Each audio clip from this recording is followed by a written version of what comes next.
na mosali na nzambe nake kobenga mama mami basolokele ntango yazoya wana tozobetela lisusu nzambe maboko na milolo.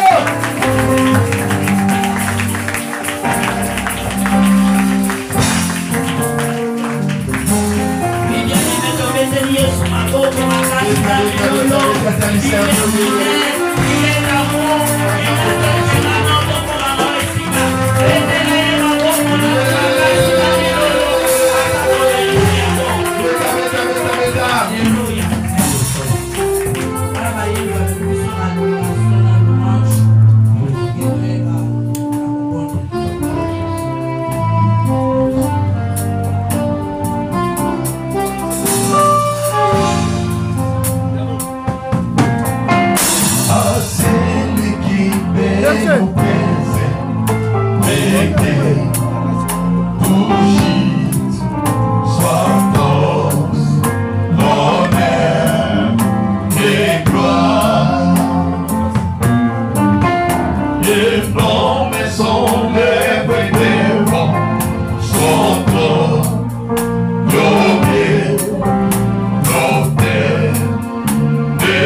Merci d'avoir fait la hausse, battre la main.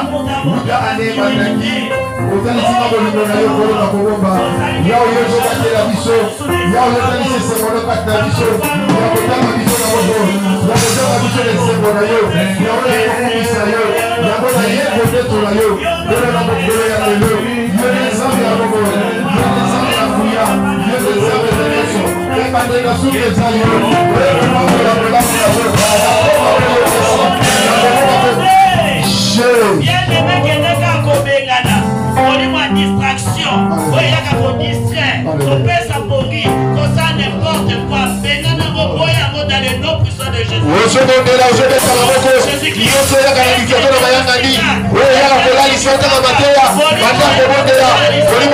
distraction,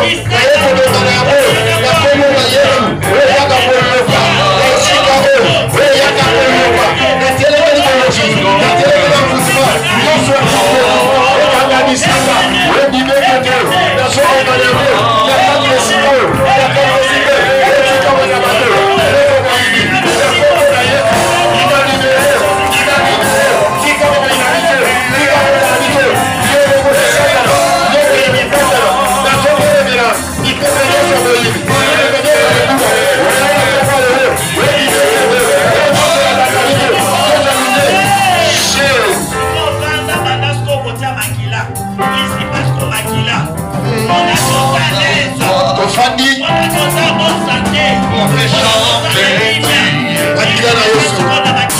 Yale makila na Yesu. Abende na sema makila na Yesu.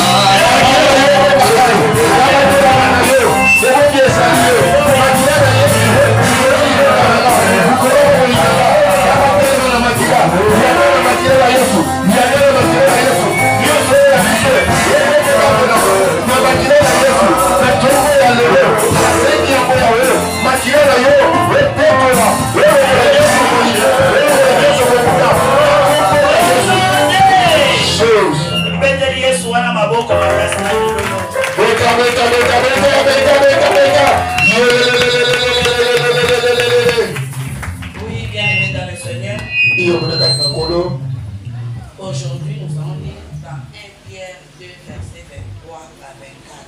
Le total à 1 Pierre 2, verset 23. Verset 23 à 24. Verset 23 à 24. 2 Pierre, chapitre 2, verset 23 à Nous 24. allons commencer à partir du verset 22. Si vous pouvez vous lever pour honorer les saints écritures.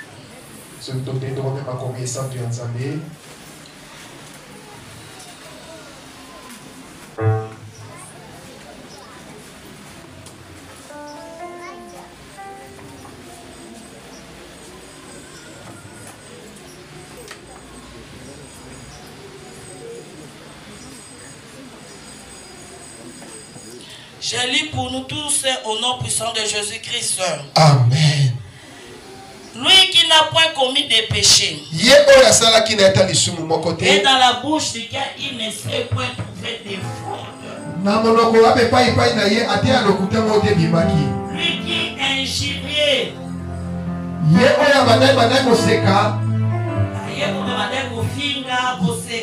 N'importe quoi. Lui qui injuriait.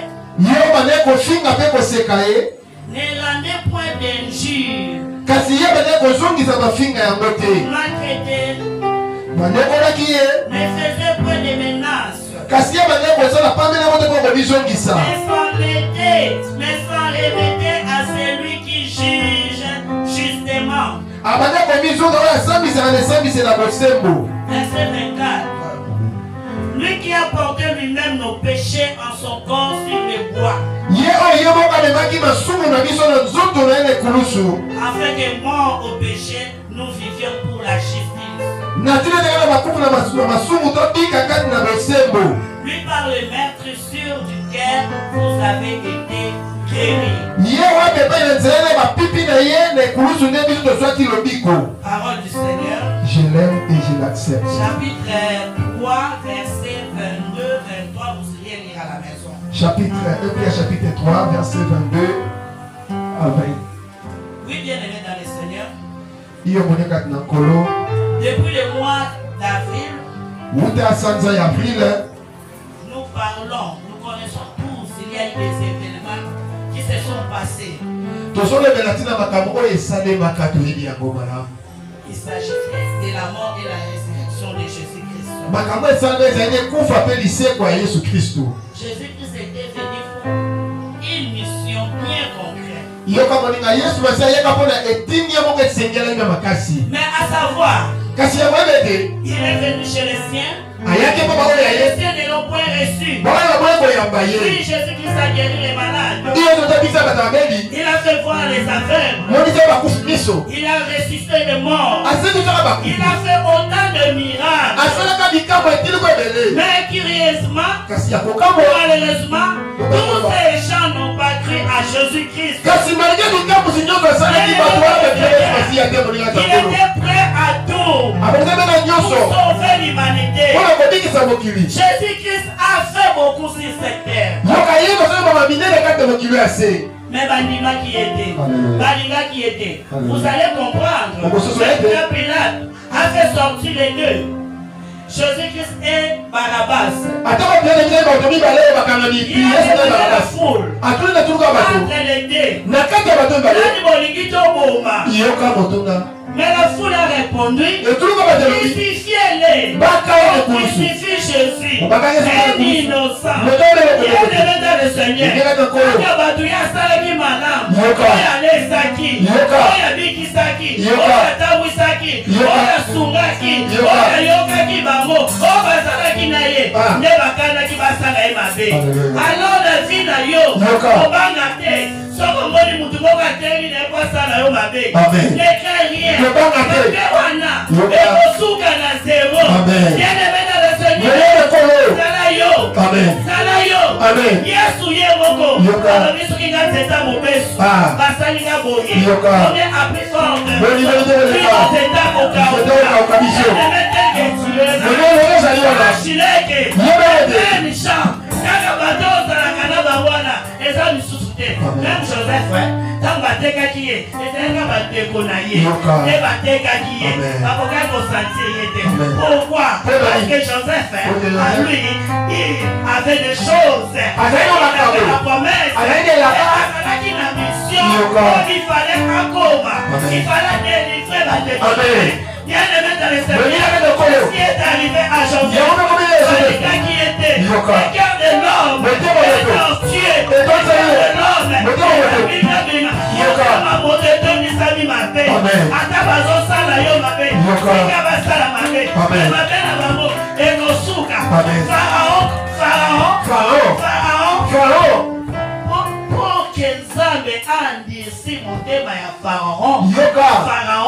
c'est parce qu'il a trouvé à Pharaon motema ya mabe ya mwaso ke ususu ayibi samo makasi so moni mutu pene na yo asaka anime na kosala mabe motema mabe attention c'était Pharaon Pharaon ezakini tobeteli Yesu wana maboko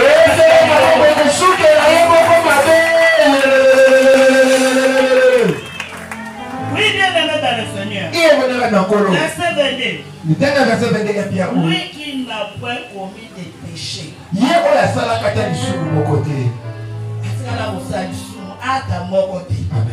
Papa sur mon akeza te kwa sumukalite. Atikala na ego sumukate. Amen. Bokolo ba mama. Ya bengana ki ba vendeuse. Ya sa ki la table. Oui.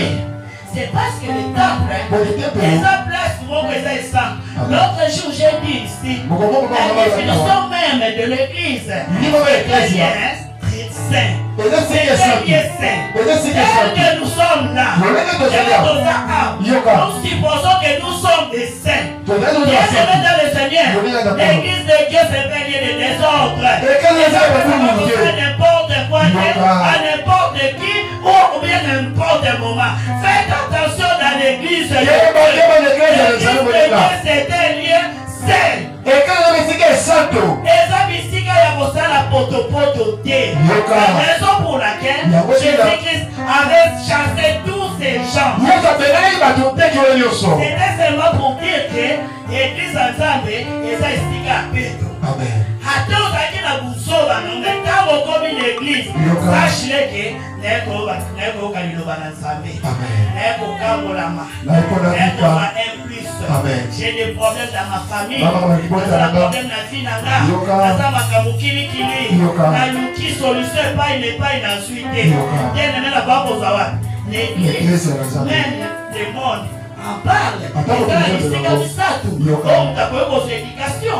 Si on a l'éducation de base, on a l'éducation dans l'école. Si on a l'école, c'est ici dans l'église. Personne qui a l'école à côté. L'école à côté. L'église fait le côté. Osa, nani. Tu es homme animal. Attention. L'église de Dieu.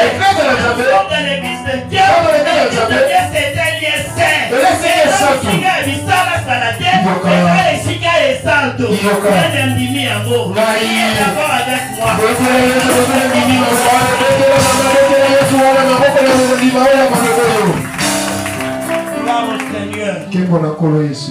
Oui, le verset 23. Lui qui est géré. Ne ratez point d'injure. Maltraité. Ne faisait point de menaces. Remettez en celui qui juge justement. Bien aimé dans le Seigneur. Il n'a pas rendu l'appareil à ses persécuteurs. Amen. Bien-aimé dans le Seigneur, vous savez quoi? Jésus-Christ avait cette possibilité de dire même, Père, occupe-moi de ce bourreau, occupe-moi de ces gens. Il avait cette possibilité, mais il n'a pas voulu faire ça. Pourquoi? Parce qu'il savait il devait accomplir la mission. Il est rentré lentement et si attention,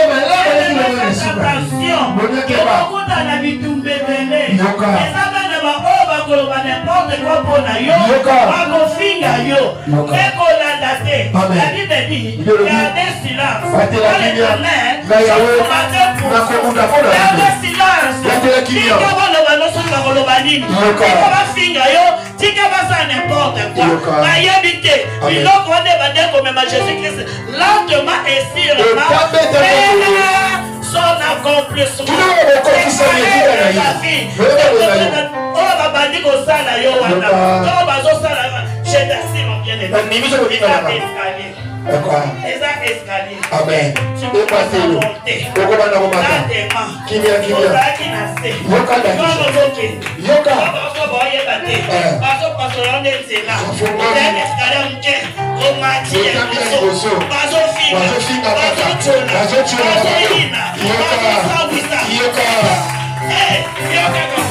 Comme observateur, observatrice. On m'a dit les choses.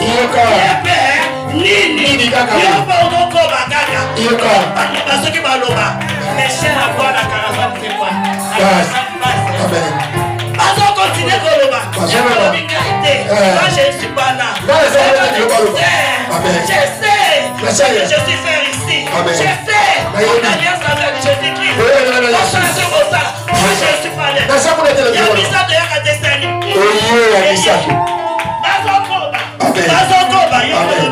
Non, gloire à Jésus-Christ, gloire à l'agneau, les années de ma position, ma chose de la réponse à la élevée. On va s'en sous-sani. On commence à sani. On est les affaires, voilà mon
Mais s'en remettez à celui qui juge justement.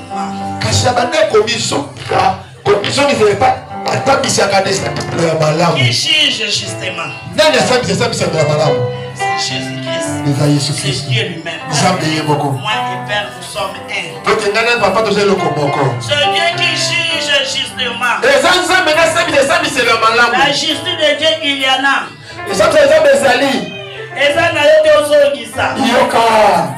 Alors bien, à moi la vengeance, à moi la rétribution des méchants. Amen. Amen.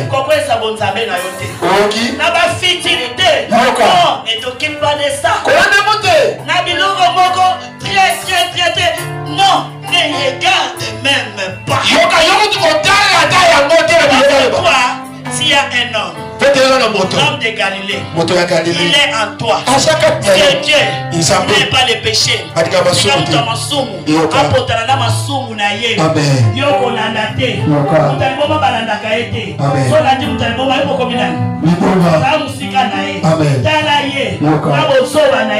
Qui parle de cette personne. Il y a une mission à toi.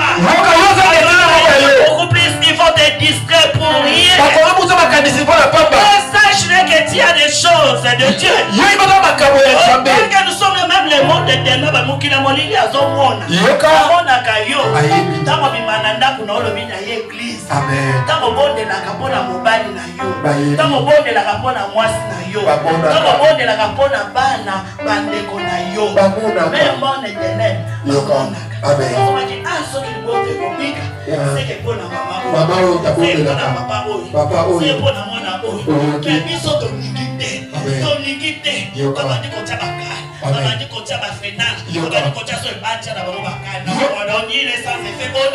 Jésus-Christ était là.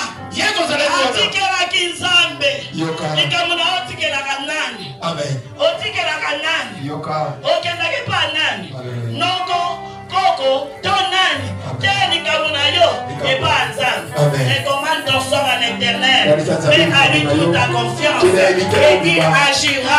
C'est là qu'il agit. Il agit favorablement. Il agit positivement. Il est en train d'agir dans ta vie.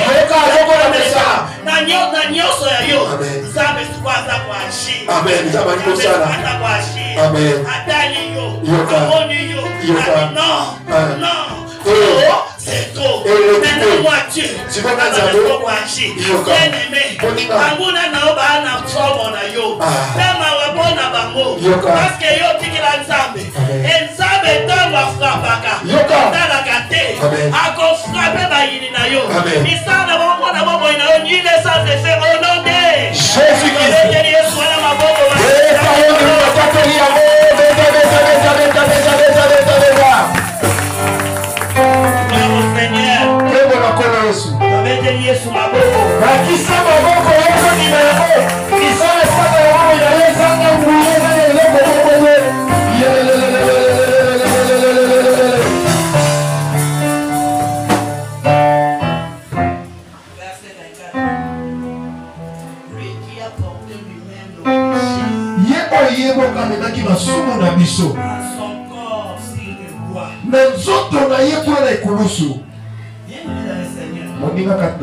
Vous savez quoi?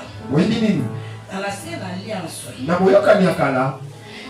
une façon que si la personne a péché, cette personne doit amener un animal. Le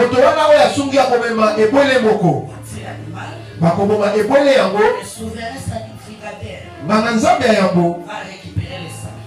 Il amène le sang jusqu'au lieu très saint.